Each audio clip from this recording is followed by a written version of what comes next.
ओम गणेशाय नमः। ओम नमः शिवाय। मैं निखिल ज्योतिष आचार्य आप सभी का मेरे चैनल पर पुनः स्वागत करता हूं। आशा करता हूं कि आप सभी स्वस्थ होंगे।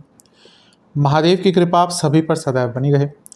ये वीडियो मेष यानी कि एरीज के लिए बहुत विशेष है, क्योंकि वीडियो है आने वाले सप्ताह यानी कि 19 मई से 25 मई 2025 के साप्ताहिक राशिफल के बारे में। कैसा रहेगा आने वाला सप्ताह मेष के लिए। मेरा जो साप्ताहिक राशिफल होता है वो प्रमुखतः चंद्रमा और उनकी गति पर आधारित होता है। चंद्रमा मन के कारक हैं। चंद्रमा बहुत तेज़ विचरण करते हैं, बहुत तेज़ भागते हैं, 2.25 से 2.5 दिन में राशि बदल लेते हैं। और उनकी विशेषता है कि जिस भी भाव में जाते हैं, ग्रहों के साथ संबंध बनाते हैं, उनको बहुत एक्टिवेट कर देते हैं। और क्योंकि इतना तेज़ चलते हैं, इसलिए डे टू डे एक्टिविटीज़ पर उनका इम्पैक्ट बहुत होता है। और इसलिए साप्ताहिक राशिफल की विशेषता बहुत होती है। ये समझने के लिए कि क्या प्रभाव रहेगा ग्रहों का हमारे ऊपर, ज्योतिष के माध्यम से एक गाइडेंस प्राप्त करने के लिए साप्ताहिक राशिफल अति विशेष होता है। यदि आपकी लग्न राशि या चंद्र राशि मेष है, दोनों ही गाइडेंस के लिए इस राशिफल को देख सकते हैं। जहाँ से आपको ज़्यादा सूट करता है, लेट करता है, वहाँ से इसको ऑब्जर्व कीजिए। व्यक्तिगत तौर पे मेरा मानना है लग्न राशि से देखेंगे तो अच्छा, इनकेस नहीं पता तो चंद्र राशि से भी इसको ऑब्जर्व कर सकते हैं। शुरू करते हैं। 19 मई को तो चंद्रमा मकर में ही रहेंगे, जहाँ तक हमने डिस्कस कर लिया था। इसके बाद वो 20 मई को आपके 11वें भाव यानी कि जहाँ पर राहु बैठे हैं वहाँ पर आ जाएंगे सुबह के 6 बजे के आसपास, और 22 मई दिन के 1 बजे तक यहीं पर रहेंगे। चंद्रमा का 11वें घर में आना काफ़ी अच्छा होता है, क्योंकि वो चौथे घर के स्वामी हैं और लाभ स्थान में आ गए। ये प्रॉपर्टी से लाभ, प्रॉपर्टी का लाभ दोनों ही दिखाता है। जो लोग विदेश में हैं और विदेश में कोई प्रॉपर्टी लेना चाह रहे हैं उनके लिए भी अच्छा है। कोई एसेट्स परचेज करना चाह रहे हैं उनके लिए भी बहुत अच्छा है।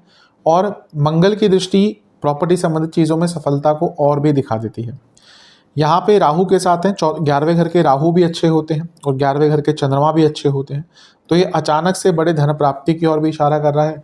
मंगल की दृष्टि है जो अष्टमेश भी हैं, तो यहाँ पे अचानक से कुछ नए इनकम के सोर्स भी खुलेंगे। और गुरु का प्रभाव भी है जो भाग्येश भी हैं, तो भाग्य का साथ मिलेगा धन प्राप्ति के लिए। और 12वें घर के स्वामी हैं यानी कि विदेश से भी पैसा आएगा। तो ओवरऑल देखा जाए तो ये समय जो है आपका काफ़ी अच्छा दिख रहा है। पर ये नहीं भूलना चाहिए कि राहु जब चंद्रमा के साथ बैठते हैं तो ग्रहण दोष लगता है। तो और बृहस्पति जिनका प्रभाव है वो 12वें घर के स्वामी हैं, मंगल जिनका प्रभाव है वो 8वें घर के स्वामी हैं। तो ग्रहण दोष और 12वें और 8वें का मिलन ये बताता है कि आप थोड़ा सा जल्दबाजी में रहेंगे, थोड़ा सा गुस्सा भी ज़्यादा रहेगा और थोड़ा रिस्क भी ज़्यादा लेंगे। तो जहाँ एक और धन प्राप्ति, लाभ प्राप्ति, प्रॉपर्टीज़, इनके लिए अच्छा समय दिख रहा है, वहीं अपने गुस्से और इम्पल्सिवनेस के कारण अपने ही काम को बिगाड़ेंगे। इस चीज़ पर थोड़ा ध्यान रख लिया तो आपके लिए अवश्य जो समय है काफ़ी अच्छा जाएगा। विदेश से लाभ मिलता हुआ दिख रहा है, क्योंकि राहु के साथ भी बैठे हैं और 12वें घर के स्वामी गुरु की दृष्टि भी है। नवांश कुंडली यही बता रही है जो मैंने अभी कहा कि थोड़ा सा जेंटलनेस रखिएगा अपने पूरे व्यक्तित्व में, सौम्यता रखिएगा। दशांश कुंडली कार्य क्षेत्र में भी हेल्प ना मिले ज़्यादा तो अपने काम पर ही फोकस कीजिएगा। कुछ नहीं समझ आ रहा तो अपने सीनियर से बात कीजिएगा। बिजनेस में बहुत बड़ा धन आएगा, लेकिन अपनी वाणी पर कंट्रोल कीजिएगा। सौम्यता। लव लाइफ बदलाव कीजिए। ऐसा लग रहा है कि बहुत बदलाव की आवश्यकता है, लेकिन उसके लिए कोई भी प्रयास नहीं हो रहा। वैवाहिक जीवन की जहाँ तक बात है, अगर कोई परेशानी दिख रही है तो बैठकर उसको सॉल्व कीजिए, बजाय उसके कि उसी पर लड़ते रहें। जहाँ तक स्टूडेंट्स की बात है, थोड़ा सा लाइटन अप हो जाइए। मे बी कभी कभी थोड़ा सा अपनी पढ़ाई से हटकर भी कुछ करना चाहिए। समय उसी और इशारा कर रहा है। जहाँ तक सेहत की बात है, इन्फेक्शंस और पेट के रोग तंग करेंगे। सर्वाष्टक में आपका लग्न भाव ही अत्यंत बली है। ये इंडिकेट कर रहा है कि बड़े धन की प्राप्ति आपको हफ्ते के शुरुआती भाग में हो सकती है। 22 मई दिन के 1 बजे चंद्रमा आ जाएंगे आपके 12वें घर में, शुक्र और शनि को ज्वाइन करेंगे और 24 मई दिन के 2 बजे तक यहीं पर रहेंगे। चंद्रमा का 12वें घर में आना कोई बहुत अच्छा नहीं माना जाता। यहाँ पर वो शनि के साथ भी आ गए तो विष दोष भी बन गया। शुक्र के साथ है तो फिर भी ठीक है, क्योंकि शुक्र उच्च के हैं, धनस्थान के स्वामी है, सप्तम के स्वामी है। करियर हो, बिजनेस हो, विदेश से पैसा हो, सब कुछ प्राप्त होगा। कुछ बड़ा खरीदना चाहते थे, कुछ अपने लिए खरीदना चाहते थे, उसके लिए भी अच्छा टाइम है। शनि का भी स्वामित्व देखें तो कर्म भाव के 10वें के स्वामी है। जो लोग एमएनसी आदि में विदेश से संबंधित काम करते हैं, टेक्निकल फील्ड में काम करते हैं, उनके लिए बहुत अच्छा है। लेकिन अच्छा, एक और अच्छी चीज़ है कि गुरु से केंद्र में है तो गजकेसरी योग भी बन गया, यहाँ से भी थोड़ी सफलता मिलेगी। लेकिन 12वें घर के चंद्रमा जो चौथे घर के स्वामी भी हैं, यानी कि इमोशनली डिस्टर्ब दिख रहे हैं, फैमिली लाइफ में डिस्टर्बेंस दिख रही है। मेंटल हेल्थ खराब दिख रही है, मदर की सेहत पर इसका बुरा प्रभाव पड़ सकता है। ऊपर से यहाँ पर शनिदेव भी आ गए, या शनिदेव तो थे, चंद्रमा आ गए और विष दोष बन गया, तो बहुत ज़्यादा मानसिक चिंताएं, बहुत फिक्र, बहुत ज़्यादा चिंताएं, बहुत ज़्यादा डर, भय की भावना, इनसिक्योरिटीज़ की भावना, मानसिक रूप से ये समय बहुत तंग करेगा। यहाँ पर चंद्रमा 12वें घर में है और शुक्र के साथ है, तो खर्चे भी आपके बहुत बड़े होते हुए दिख रहे हैं। तो जो हफ्ते का मध्य भाग है, यहाँ पे थोड़ा सा आपको केयरफुल रहना पड़ेगा। लाभ होगा, विदेश से लाभ होने की और संभावना है, पर मानसिक दृष्टिकोण से, खर्चों के दृष्टिकोण से, इवन फिजिकल हेल्थ भी बहुत अच्छी नहीं रहेगी।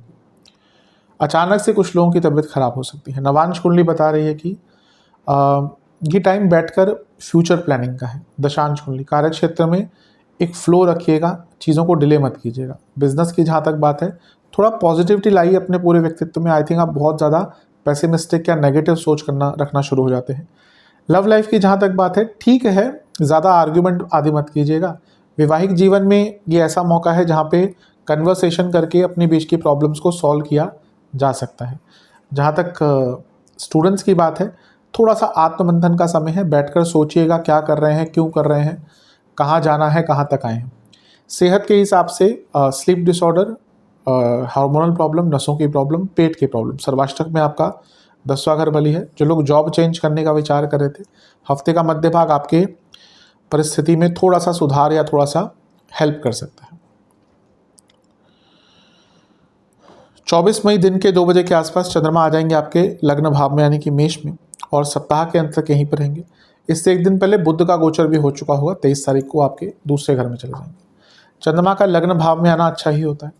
केंद्र के स्वामी हैं और केंद्र में बैठे हैं, तो राजयोग बन रहा है। केतु का प्रभाव है, तो ये कभी कभी व्यक्ति को थोड़ा सा उदासीनता की तरफ लेके जाता है। बहुत पुरानी चीज़ें व्यक्ति सोचने लग जाता है। और यहाँ पे पाप कर्तरी में भी है चंद्रमा, क्योंकि एक साइड शनि है और एक साइड सूर्य है। तो यहाँ पे आप ना बहुत पुरानी बातें सोचेंगे कि वो कर लिया होता तब ये अच्छा होता, तब ये कर लिया होता तब अच्छा होता, पुरानी पुरानी बातें। तो अपने आप को उन चीज़ों से अगर दूर रख पाए तो आपके लिए समय अच्छा रहेगा। अदरवाइज़ ये समय थोड़ा कष्टकारी हो सकता है।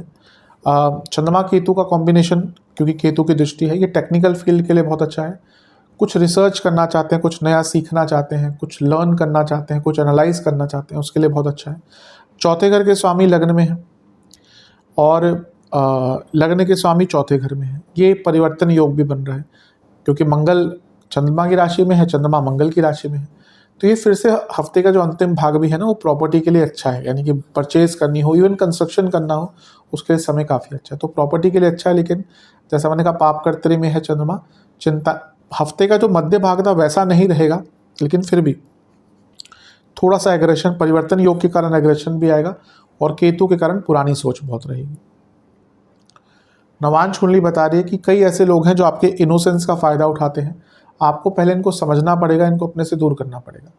दशांश कुंडली, कार्य क्षेत्र में पहले वेट कीजिएगा, चीज़ों को समझिएगा, तभी कोई एक्शन लीजिएगा। बिजनेस के हिसाब से आगे बढ़ने का मौका है, नए काम मिलेंगे, पैसा आएगा। लव लाइफ में कम्युनिकेशन की प्रॉब्लम बहुत दिख रही है, इस पर काम कीजिएगा। वैवाहिक जीवन, कभी कभी क्या होता है ना, एक आर्ग्यूमेंट को अवॉइड करना अच्छा होता है। ये वो वैसा ही टाइम है।